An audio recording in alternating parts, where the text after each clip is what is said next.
前面其实我们有提到了特洛吉尔，我们现在来到了特洛吉尔，走在这个小镇上面，它古朴街道。特洛吉尔这个古城呢，是联合国的世界文化遗产之一，有一种水乡的风味。建筑呢非常的古朴，带点艺术气息。走在这个古街道当中，整座古城呢被14世纪的城墙绕着，著名的北城门啊、南城门啊，来到家。古城的北部跟本土大陆之间的海滩是连在一起哦。你看，这个凸出来一个小小的岛啊，穿越这个路门进入了特洛吉尔，还可以看得到特洛吉尔的守护神。来到了特洛吉尔城中最重要、最具代表守护神在这啊，就从这个门进去啊。我们当然现在已经逛完了，走出来了，很特别，非常特别的小镇，在克罗埃西亚，你知道吗？光是这些小岛或小镇，听说就有上百个之多啊。所以这些小镇跟这些小岛，玩不完呢。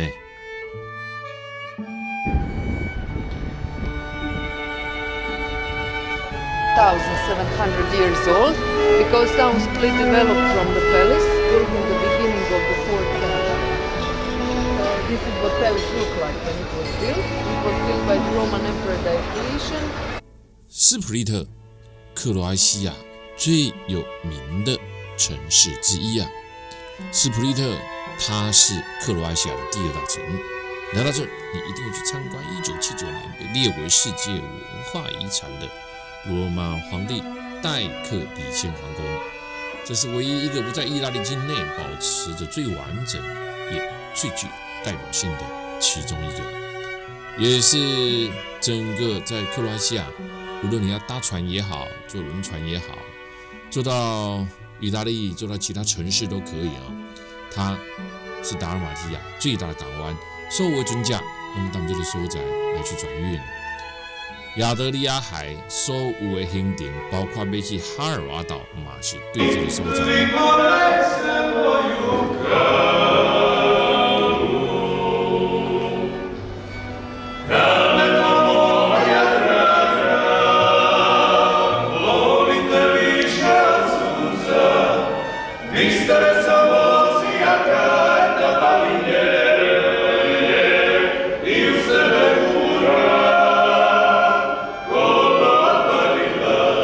说到这里呢，我们可能呢要先了解到的是，在克罗埃西亚斯普利特它的历史地理位置啊，罗马皇帝戴克里先就是这一个地方的建成者，你们知道吗？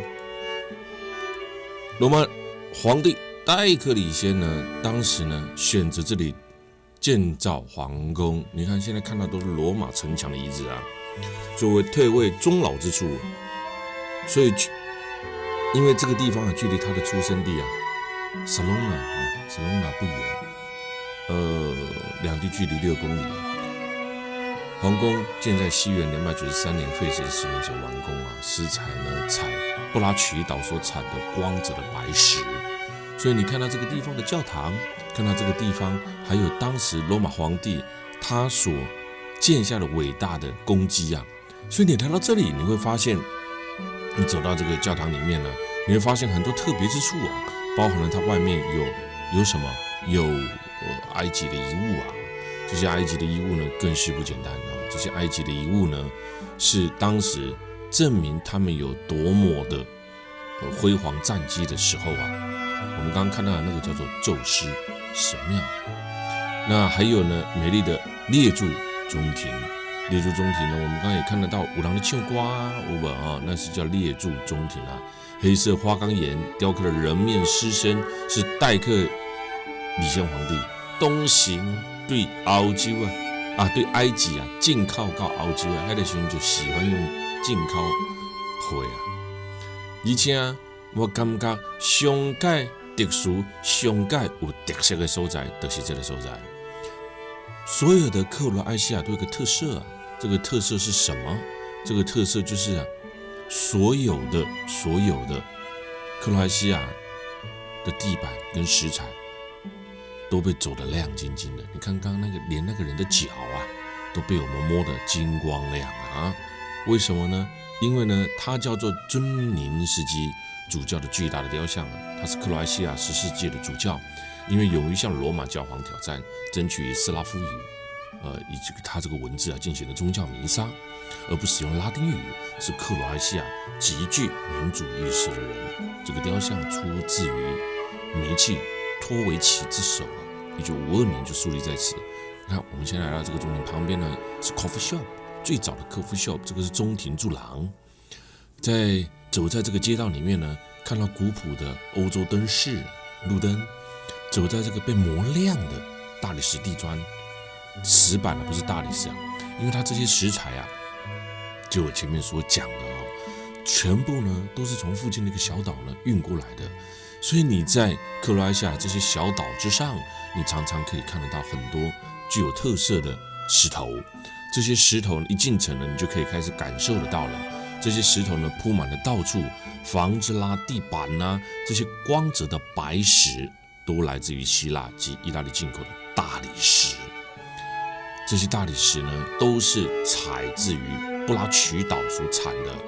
这些白石呢变成了最好的采光之地，这里头咖反光上来，那种耀眼的光泽，包含人们在里面走，形成了最天然的。想想看，现阶段你要用石头去盖一栋房子，是需要多少的成本啊？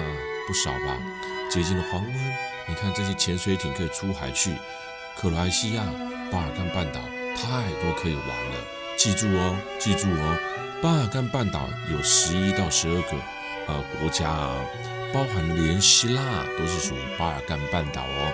巴尔干半岛绝对不是只有一个国家，所以如果你要去巴尔干半岛玩，你一定要问对方，你是去巴尔干半岛的哪几个国家啊？巴尔干半岛不是就等于克罗埃西亚哦，完全不一样。世界的在欧洲的3大半岛，伊比利半岛，还有呢伊比利半岛指的就是西班牙跟葡萄牙咯。然后再来呢意大利半岛，意大利半岛呢我不用讲了，大家都知道嘛，那就讲意大利。再来呢就是什么巴尔干半岛了。巴尔干半岛有10来个国家，也就是以前的前南斯拉夫。我们上船准备到哈尔瓦岛，无所谓，因为它的称呼就是这样。我们住在海港旁边，超赞，景色超棒，美得不得了啊！尤其是呢，来到巴尔干半岛，有很多的地方呢，我想嘛，加当地的特殊餐你也使习惯，你嘛一定要习惯啊。旅游就是安尼旅游呢，其实我最想要旅游过程当中呢，全部拢来这个当地特色料理。但是不是你家己决定的是安怎？你要去顾虑到每一个人的喜好。所以若出国旅游的时阵，那物件是牵摆做伙大家要记，物件是牵摆做伙有中餐有当地的风味餐咱家己要去习惯因为呢，旅游的市场不会因你个人而改变，全世界来你佚佗来，咱以为饭店 check in 了呢，咱就行出来哈尔瓦岛这个。加这人叫做跳岛，也叫薰衣草岛。这个地方我觉得最大的特色是什么 ？relax， 非常的 relax， 非常轻松的不得了很棒这是我觉得它最棒的地方。所以呢，来到这儿，你就可以去感受一下它 relax 的感觉，让人觉得非常轻松我们先来这边用上当地的料理。那准备呢，来去什么 relax 看看哈瓦尔岛哇水，功德哇水。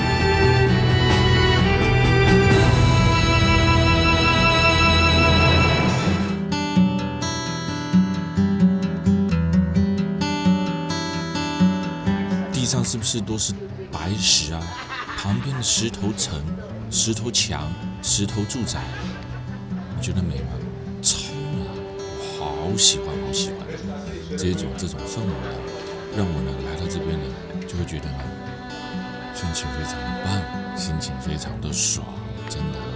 所以来到这，你就可以感受到不一样的氛围，这就是哈瓦尔岛。哈瓦尔岛一定有它吸引人的地方嘛。它的特色呢，就是呢，你可以看到亚得里亚海。我们现在先上山，看看山上谁叫新米块。哈瓦尔岛东西长80公里，面积297.37平方公里。它离克罗埃西亚的本土呢，就这么6公里，是亚得里亚海的第4大岛，更是世界知名的度假岛屿。前往哈瓦尔岛的渡轮载人也载车，我们坐的渡轮来到这里，这里是老外最爱来的地方。为什么？太阳，无止境的太阳，晒不完的太阳。这些太阳呢，吸引了这些老外来。我前面有提到了，亚得里亚海其实一般从6月份开始，一直到9月份是最大的旺季，但那个时候呢是最热的了啊，平均的气温呢，哇，35到45都有啊。但是你讲啊，还有瓦热没讲啊，我调了讲哦，干燥的热跟潮湿的热，还有完全截然不同哦。干燥的热跟潮湿的热落差非常非常的大，一杯凉凉啊，不会全身凉踢踢啊，这就是干燥的热它的好处。但太阳很晒，所以这个时候你来到这个岛上，你在观光旅游的时候呢，会很热。那为何大家老外喜欢在那个时间点来？非常简单啊，非常简单，因为那个时候老外来在这个时间点来的时候呢，最棒的地方是什么？他可以下去游泳啊。超过这个时间点，海水都太凉了哈。我N年前有来这边也去游泳过哈，到现在还是非常的怀念啊。搭了一艘小船啊，到外面去游泳啊。那现在所看到的这个是1571年奥特曼土耳其入侵之后，哈瓦尔城全城毁于战火。除了山上的堡垒之外，现在看到的建筑物都是1571年之后重建的。13到18世纪之间，哈瓦尔城是威尼斯帝国的海军基地啊。来呀，在1571年全城遭摧毁的战火之后，威尼斯人于17世纪建造了这个有半圆形拱门的建物，当成了军械库。直径10公尺的半圆形的拱门，也是这个地方的地标。我们走到了山上，从山上整个看下去，最大的特别点就在这里啊。然后呢，可以看得到整个哈瓦尔岛美丽的景色。不想到这个岛其实认真走起来蛮大的啊。然后你走在这过程当中，有没有这些氛围？圣史蒂芬的广场，有没有？就这样走，在克罗埃西亚海岸数1数2，广场呢也是填海造陆而新建起来的。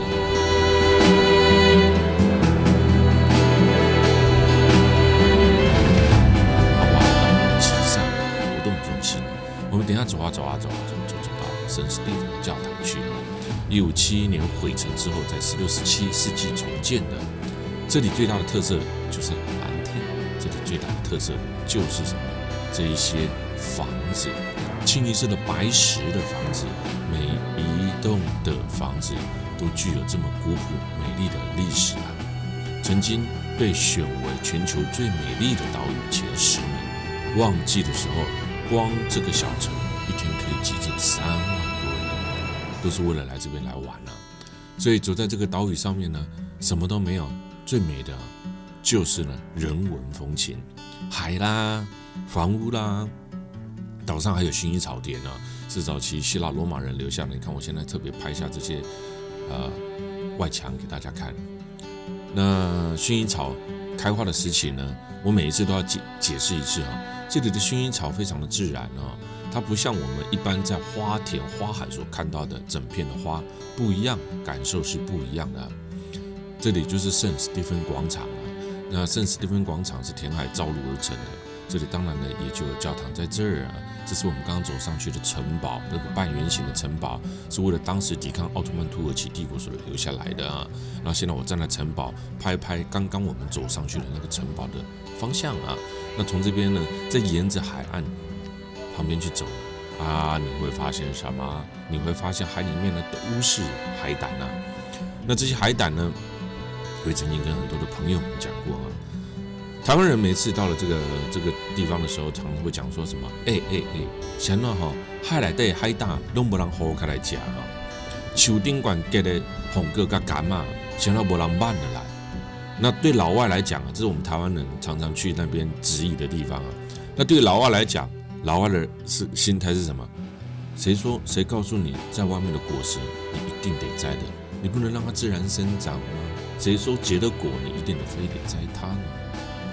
对老外来说，他会觉得很奇怪，海里面的海胆你非得把它捞起来不可吗？难道你不能让它自然生长吗？你想吃再去捞，而且捞还要申请牌照，不是大海的资源不是取之不尽用之不竭的。对他们来讲，很多的事情没有一定，为什么不一定要如此？从来没有。那对我们来讲，可能我们会觉得节俭的个性，常常觉得黑不菜一样。这个就像你看旁边很多的高脚椅，你不要看这个啊，所有的全世界各国，从东南亚贫穷的国家到最先进的欧洲，这是我啦啊，贫穷到最先进的国家，他们在外面呢吃饭都会给上一个小费，尤其是服务人员服务好的时候呢，小费更是会打赏多一点。但是这个观念一直没有办法传递到台湾啊，台湾的人会觉得是说，很多的时候不知道要给小费，会认为为什么我要给小费？我凭什么要给你小费？所以小费制度呢，一直没有办法灌输在台湾人的思考里面，他不能理解啊。那在台湾当然不用啊，但是在欧美国家，在东南亚很多的国家，它却是必要的。但是对很多人来讲，却变成被嫌恶的一种方式。总使对方对你服务再好，你也不会给他。但是你知道吗？略施小费，你可以得到更好的服务，这是外国的文化啊！你不要去抗拒它啊！很多人说啊，你不得不，这个国家的文化，跟其他的文化不同，每一个国家有每一个国家的文化不同啊，真的文化不同哦。所以我常告诉大家出国要入境随俗去接触当地的文化，不要动不动就有那一种为什么它跟你想象当中的不一样，因为那个地方的文化不属于你想象当中的文化，那是属于他们自己在地的文化。当我们游览世界各国，不也就是要去体会跟了解当地文化的吗？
现在来到了另外一个城市，还是在克罗埃西亚，这个城市叫做杜布罗尼克。哇，杜布罗尼克更不用说了，杜布罗尼克呢更是吸引了几乎所有旅客的眼光啊，也可以说是继16湖后最受欢迎的城市啊。杜布罗尼克，也有人叫做杜布罗夫尼克，反正都是翻译的名称，没关系啊。我们坐了缆车上山，先从山上看杜布罗夫尼克，这个城市不得了啊！从我第一次来到这里的时候看到它不收钱到后来我来的时候发现这个城市已经要收入城税了。你看看人家城市就有摘雕收入城税，就有那个摘雕。对我们来讲，很多时候会觉得修啊被收什么入城税啊？收什么入城税？人家就是有本事啊，人家就是有这些美丽的景色，跟他多年、千年来的文化。你看那个城墙把整个杜布罗夫尼克你包开，有没有那个外面的城墙？等一下我们会去走这就是人家的本事啊，人家就有这个办法。阿伯利的盖西感，对吧？高重厚实的这个城墙把它整个跟海隔开了。中世纪的红王免载 HBO 冰与火之歌有来这，冰与火之歌去拍过很多的电影，很红我们坐了缆车到了山上，从山上整个看下去，由高处远眺，看到亚得里亚海杜布罗夫尼克的旧城区，这些石造的建筑，清一色的红瓦屋顶，中世纪的古城被一道一道防御用的古城墙所围绕起来，美帅啊！最具代表性的画面就是上层远眺，远远那看，你都看到那个城墙旁边都有那个远远的。不，黑影那个就是把它隔开很美真的很美热情的太阳晒得大家会闪11月份来的时候已经算不错了你看它每一个进城的地方都有守门神那每一个地方都是这样我刚刚前面有提到了美拜这是美拜想那个美拜这个时间来10月份呢，秋天的季节就算暑假了。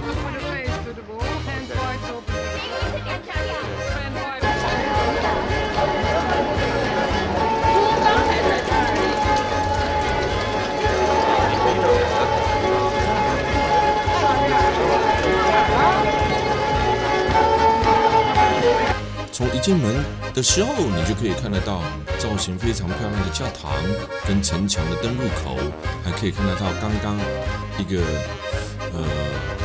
很特别的地方大家站到那个石头上面听说呢，你们站得上去呢，就能许愿了。那个石头呢，如果做得很好，站上去了，那当然你就不好许愿了你就每一个人都可以许愿，愿望成真那就不太容易了对古老的传说，能站上去就能许愿那你看看一样如果不特别打上这个城市的名称呢，你也一定没有办法感受到这个地方叫什么名字，对不对所以在这儿，你走在这个街道上，看了这一些街道，看了这一些建筑物，看了这一些石材，红色的瓦、白石、绿门、绿窗，这种，我觉得这种美景有别于欧洲很多的地方。巴尔干半岛5个国家，我们这一趟来的是斯洛文尼亚、克罗埃西亚，还有后面还会再走到黑山共和国，那还会再走到其他地方我们再一样一样来介绍好吗我们这一趟走下来的呢，蒙蒂内哥罗就是黑山黑山然后还有走到萨拉耶夫波斯尼亚与科萨科维纳这个地方。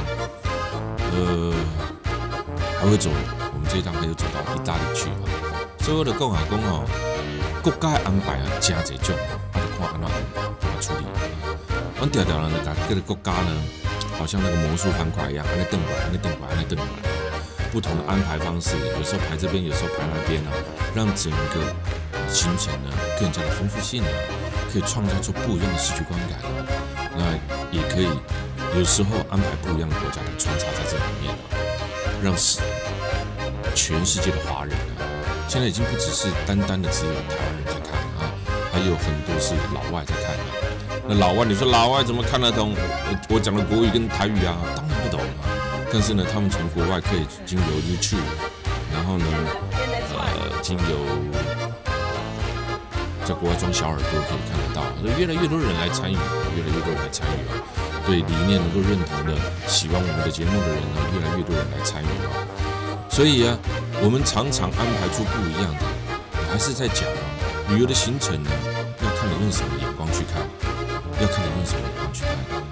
很多人常说啊，你们的最不便宜，当然绝对从来没有说我们的便宜过啊。但我们的价值核心呢，希望你进来之后能够体会得到彼此之间像家人般的，我觉得这在旅游市场上你几乎找不到的。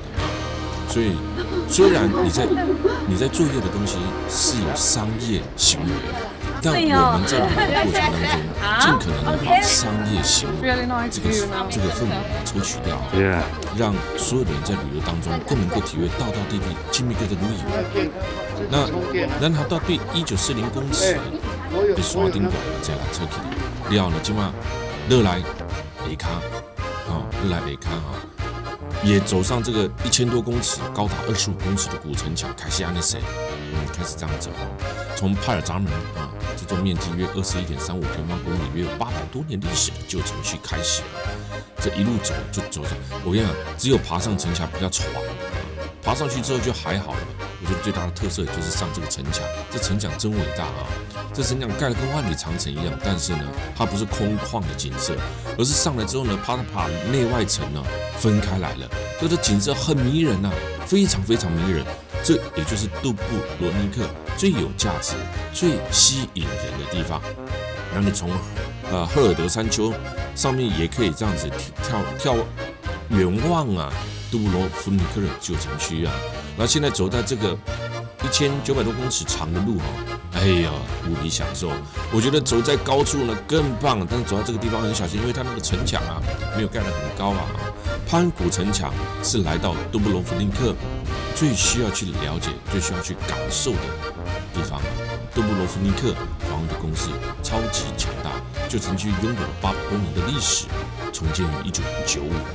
杜布罗夫尼克曾经呢2次的大型的天灾人祸，第一次是天灾大地震，重建300多年之后又遇到了什么人祸？91年到92年，克罗埃西亚争取独立期间呢，当时的南斯拉夫塞尔维亚的邻国呢，在这边呢开战了，旧城区几乎被夷为了平地。您现在看到的城墙、红瓦石造建筑等等呢，几乎都是1995年所建造而成的。石板路呢，建是13到14世纪的巴洛克式建筑、文艺式复兴建筑的大教堂以及宫殿众多的小巷弄，让你穿梭其中没小心的没去啊。我们今天有比较充裕的时间来到这个地方，来好好看看这个城市，顺便在这个城市用上午餐哦。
用晚餐啊，看看夕阳啊，就坐在这个入门口处的这个三角形的晚餐之地啊，赞了非常非常的赞啊！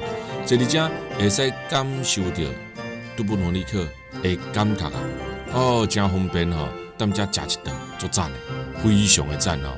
这就是克罗埃西亚上界趣味的所在啊，这就是杜布罗尼克上界赞的所在。虽然这拢是当地的料理，足赞的啦。巴干半岛。克罗埃西亚，黄昏夕阳，杜布罗尼克。这边走完，我们直接下一个景点，斯洛维尼亚。你很少听过吧？就我们第一集所介绍的科斯特地形，像仙境一样。再来的另外一个地方就叫做蒙蒂内哥罗，它也叫做黑山共和国。我们来到了黑山共和国的科多尔这个地方啊。在这个科多河呢，你来到这里，听过黑山吗？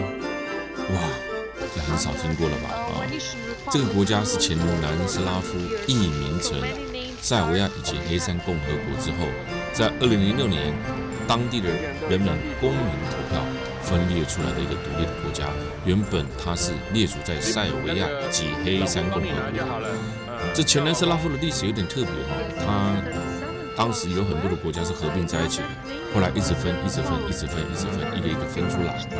那黑山共和国跟塞尔维亚的关系一样，所以当时是在一起的，后来才分出来的。现在我们进来之后呢，我们就可以看得到是一个非常小的国家，但是这个小的国家临亚得里亚海，湛蓝的海水，超美，一样美。这里网络不发达。为什么这个城市呢更加的淳朴哦？但是这个城市呢更加的怎么讲原味啊，没有太过很讨厌的商业行为，这就是我更喜欢的地方。走到老城街，感受一下黑山共和国。另外一个科托尔有别于其他欧洲的古城，左一家麦当劳，右一家星巴克，在这里竟是什么？欧米亚给的店啊，不是清一色的那种连锁咖啡店啊。这个古城1个多小时就能够玩完，但是尽在保留着古罗马时期的味道。这种复杂的街道之上，让人家觉得就像时光里